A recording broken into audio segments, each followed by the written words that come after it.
Buongiorno, oggi vi presenterò un piatto della tradizione.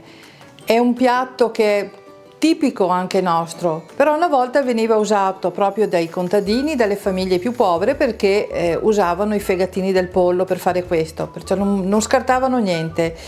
Gli ingredienti che io metto, che l'ho trovato proprio in una vecchia ricetta di famiglia, sono il soffritto con salvia, un po' di rosmarino, sedano, carote e cipolla.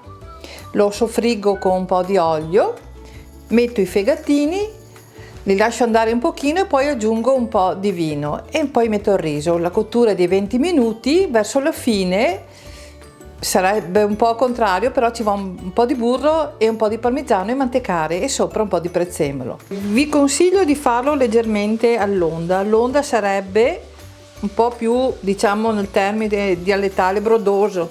Ecco così. È pronto. Mi sono dimenticata prima, mettete anche un po' di pepe che toglie un po' quell'odore di freschino. Eccolo qua.